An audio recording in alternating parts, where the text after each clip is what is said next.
Estaba llamando a nuestra casa de vecinos, no había nadie, estaba solo yo, contesté y me fui a dar la noticia porque... Y eso para mí fue la experiencia. No, yo no di una mala, o sea, di una mala noticia, pero yo me acordaré toda la vida de lo que hice. Y dije, vamos a aprender a decirlo distinto. Y hay formas, es lo que no les puedo decir, es una conferencia demasiado larga explicar eso, pero el sentido fundamental es esto, sentido común. Es sentir uno ponerse en el lugar del otro y no preocuparse, decir las cosas, nunca decir mentiras. No estoy diciendo eso ni invitando a ninguna persona, nunca dar falsas esperanzas tampoco, no me estoy comprometiendo en eso de decir a alguien una mentira, una falsa esperanza.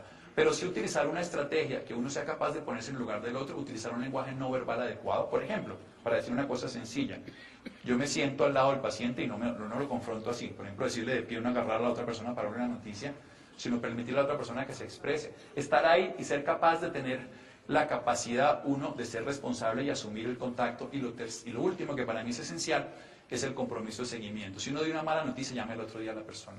O búsquela al otro día para ver qué fue lo que entendió. Porque muchas veces no se entendió por un aspecto de negación, o muchas veces se entendió también que la persona entró en un estado de enfermedad, producto de una depresión asociada. ¿Qué les recomiendo yo a todos mis pacientes? Eso es tal vez lo que le hago todos los días. Escuchen al cuerpo, reconozcan su cuerpo, examinen su cuerpo, des en cuenta qué le pasa a su cuerpo. Y eso es esencial, lo que estamos hablando en el seno. Aprendan a tener un autoexamen, pero no solamente del seno, sino de todo su cuerpo. Por supuesto, la campaña del seno nos ha hecho entender a todos los seres humanos, y en este caso a la mujer, que cada mes debe recordar que su cuerpo es un templo sagrado y que debe examinarlo, que debe buscarlo y que debe allí, en ese órgano tan especial, que es el órgano que da la vida, la mantiene, la sostiene y lo nutre a muchos seres, sea capaz entonces de examinarlo, de encontrarlo, y de ahí a todas las demás partes de su cuerpo. Y hacer cosas nutritivas. Cuando hablo de nutrición, no solamente hablo de nutrición biológica, sino uno tiene que hacer cosas que lo nutran todos los días, que lo pongan contento, que le den alegría. La familia, por ejemplo, es fundamental que a uno lo nutran. Y yo le digo a los pacientes graves, si ustedes ven que ese familiar, ese amigo que viene y les enloquece la vida, digan que yo por orden médica lo prohibí y échenme el muerto a mí. No va a pasar absolutamente nada, y si va a pasar no tiene misterio. Muchas veces a lo largo de años uno encuentra familiares que son caóticos, se llama el síndrome del familiar ausente, por ejemplo. Está el enfermo grave, 15 años no ha venido de Europa, donde esté viviendo, y llega a revolucionar a todo el mundo, a querérselo llevar a la persona en la cama a otro sitio del planeta, hacer una cantidad de cosas y hacerle un caos a la pobre mamá, al pobre papá, al hermano, a las personas que están ahí alrededor. Entonces es esencial que un paciente sea capaz de nutrirse, pero nutrirse... La primera nutrición del ser humano es sensorial. Las investigaciones en los bebés demuestran que un ser humano, un bebé, cuando está recién nacido y se le da nutrición afectiva, más nutrición biológica, crece más, se nutre más, tiene mejor estado emocional después, y tiene sobre todo más capacidad física que aquel que lo nutren biológicamente igual, pero no le hacen el mismo contacto emocional, afectivo, sensorial. Entonces, esa nutrición, nosotros seguimos siendo niños. Mire, les voy a explicar esto. Cuando ustedes tienen una crisis, no reacciona el adulto, reacciona el niño chiquito, reacciona el primario que tienen adentro, reacciona el cerebro reptil que ustedes tienen, no el evolucionado cerebro mamífero, ni menos el evolucionado cerebro humano. En ese momento reaccionan automática, instintivamente. Y ese es el ser que hay que tratar, ese es el que uno tiene cuando tiene una dificultad. La médica que vive al consultorio, y yo atendo generalmente, desafortunadamente, unos 5 médicos a la semana de enfermedades graves, digo porque es mi gremio. Generalmente logramos un acuerdo muy sencillo, ellos funcionan como pacientes, pues es lo que tiene uno que hacer. No pensar uno que sabe, sino entregarse. Y cuando yo me he enfermado, yo tuve también una enfermedad no de seno, pero también tuve una enfermedad de este estilo, y aprendí muchas cosas a través del dolor previo, o sea, a través de que uno se entera que esto es real y que uno tiene que o cambia la historia de la vida o se vuelve víctima, y entonces uno escoge. Y tener un motivo de vida diario. Para mí es esencial que el paciente tenga un para qué vivir. Hay un personaje de la historia de la humanidad, Nietzsche, que él decía: aquel que tiene para qué vivir se adapta a todos sus cómo. Ustedes se levantan a las 3 de la mañana si su hijo llora, pero si llora el vecino se tapa en la almohada, con la almohada a la cabeza. El motivo lo hace uno levantar. Ustedes están aquí porque tienen una motivación. Yo salí corriendo al consultorio porque tengo una motivación de contarles a ustedes esto. La motivación de vida nos hace levantar, actuar, ponernos activos, felices. Yo he visto que es el mejor aliciente para que un paciente se haga una terapia. Les voy a explicar algo, y ustedes lo saben. Una mujer embarazada deja de fumar. ¿Por qué? Si le han dicho que el cigarrillo es malo, que es tóxico, que envenena, que arruga, que le daña los pulmones, que le da cáncer, y la lista puede ser 200. Pero una mujer, por un acto altruista, es capaz de dejar de fumar durante el embarazo. El niño nace, tiene lactancia, vuelve y fuma.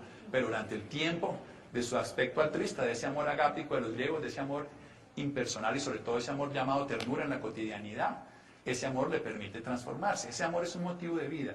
Si una persona tiene un motivo de vida, es capaz de aceptar una terapia, es capaz de aceptar un tratamiento un poco hostil, un poco difícil, es capaz de moverse en tal dirección para el tratamiento. Es fundamental que tengamos. Cuando una persona no tiene sentido de vida, puede suicidarse, porque es precisamente lo contrario. Hay que trabajar, propender, que el paciente en su estado más grave de enfermedad mantenga el sentido de vida. Si la familia no se lo da, hay que buscarlo espiritualmente. Ahí es donde las raíces del árbol son estables. O la raíz, la profundidad, el árbol se sostiene. Si la raíz es débil, viene un tifón, viene un vientico, viene una avalancha, lo que sea, y lo tumba. ¿Qué trabajo yo en un paciente? Cualquier paciente de cáncer, pero por la incidencia y la prevalencia del cáncer de seno en Colombia tan alta, por la cercanía que tengo con asociaciones de cáncer de seno, permanentemente veo pacientes de cáncer de seno. E independientemente que no tenga unos estudios que me respalden estos ítems, a lo largo de los años los busco trabajar. Yo trabajo la culpa en el paciente, sobre todo esto que me decían esta mañana, es que yo me causé la enfermedad. No nos metamos en eso. Porque además de que tengo una enfermedad, ahora me voy a dar palo porque soy la culpable, porque a veces lo que uno dice termina siendo como eso. O sea, yo estoy diciendo que los estados emocionales favorecen la enfermedad, entonces viene la persona y me dice, pues usted como dice eso, yo soy la mala que me causó el cáncer. No, porque volvemos a lo mismo. Es como cuando la gente medita que tiene que pensar que no debe pensar, entonces piensa que no tiene que tener pensamientos y lo único que hace es quedarse enrollada allí. Si una persona dice, yo tengo culpa de lo que estoy haciendo, pues estoy en contra de mí mismo, y la culpa es uno de los procesos que más daño se hace biológicamente, emocionalmente por supuesto, pero el sistema inmune también se afecta. Entonces, retirar la culpa. Ya hay ejercicios para lograrlo, hay muchos de imaginería, y escribir cartas y sacar el dolor es uno de los más sencillos, más baratos y más útiles. La rabia. La rabia contra la vida no funciona. La rabia bien encausada se llama asertividad, agresividad versus asertividad. La asertividad nos permite desarrollarnos como especie humana, nos permite crecer, evolucionar, y es fundamental que lo transformemos. La mayoría de los seres científicos somos muy agresivos, los seres humanos que trabajamos en algún tipo de propender algún método científico, ya sea alternativo, no somos agresivos, pero es agresivo porque si no nos meteríamos a investigar, a hacer algo novedoso, a hacer algo contra todo el mundo. Yo llevo 20 años echando discursos, ya me abrieron un espacio en estos lugares. Pues uno tiene que ser agresivo, si no, no haría esto. Si uno se queda callado, se queda en un rincón, tiene que buscar moverse, pero una cosa es ser agresivo y otra ser destructivo, que eso se llama asertividad. Una de las cosas que más trabajo, además, es el apego. El apego a todo. Y generalmente una persona en una enfermedad grave se da cuenta que de nada le sirve apegarse y tener. El apego, para que ustedes me entiendan, es como el IVA de las emociones. Es el valor agregado a una emoción. Tenemos sentimientos, nos gusta algo, pero el apego nos hace sufrir sobre eso. Nosotros nos roban un carro, nos duele porque es nuestro. Si roban un carro al lado, nos sufrimos. Es el apego que tenemos a ese sentimiento, a esa argolla que nos dieron, a esa cadenita, a esa historia. Y cuando uno está enfermo, aprende muchas veces que hay cosas que no son esenciales. Y cuando lo hace, disfruta mucho más. Rico no es el que más tiene, sino el que menos necesidades padece. Cuando uno tiene menos necesidades, no quiero decir que esté mal que alguien tenga dinero, lo que pasa es que hay una frase de la India que yo le repito mucho a los pacientes: uno nunca debe tener lo que no esté dispuesto a perder. Y entonces cuando uno es capaz de gozárselo, pues lo disfrutó, y lo bailado, ¿quién me lo quita? Nadie. Me lo gocé y puedo vivir de los recuerdos. Uno nunca debe tener lo que no está dispuesto a perder, que ahí ve que lo está apuntando para que no se le pierda la frase y queda mal escrita. No es mía, es una sabiduría oriental. El miedo no favorece nada, el miedo lo inmunosuprime a uno, el miedo lo pone a uno en un estado mucho menos adecuado frente a la enfermedad. En cambio, la actitud de trabajar sobre ella es maravillosa, y además el médico, a mí me gusta sentir que me hago al lado del paciente y trabajamos en la misma dirección, y al lado de los colegas. Nunca voy a pelear con un colega, haga la estrategia, que haga la terapia, porque yo creo que nos interesa lo mismo. Tenemos que ponernos hombro a hombro y no frente a frente. No nos sirve de nada pelear contra los médicos. En varios foros que hace unos años X persona nos ponía, vamos a pelear, entonces yo no voy al foro. Si vamos a hablar de todo lo que quiera, yo estoy dispuesto siempre a hablar de todos estos temas y que me pregunten lo que quiera, que me cuestionen lo que quiera, pero no pelearlos, porque no le va a servir a nadie. Y vuelvo, insisto, el sentido de la vida. Sentido de la vida. ¿Para qué es la vida? ¿Para qué vivimos? ¿Para qué tenemos esto? Muchas veces, y lo digo por la experiencia, el hombre siempre a través de la dificultad ha crecido, y cuando no ha podido superarla ha inventado. El hombre se inventó la bombilla, porque no veía en la oscuridad. Se inventó un puente porque no cruzaba un río, porque se ahogaba. El hombre ha crecido de esa forma. Todas las fundaciones que existen, y esta mismo, ¿por qué tenemos hoy una conferencia acá? Porque la dificultad nos ha hecho ser creativos. Las dificultades nos ha hecho encontrarle un sentido. Entonces, del dolor, de la oscuridad, de la dificultad, nace la creatividad. Entonces, ya que vienen las crisis, bienvenidos sean, bien afrontadas. No nos quedemos allí.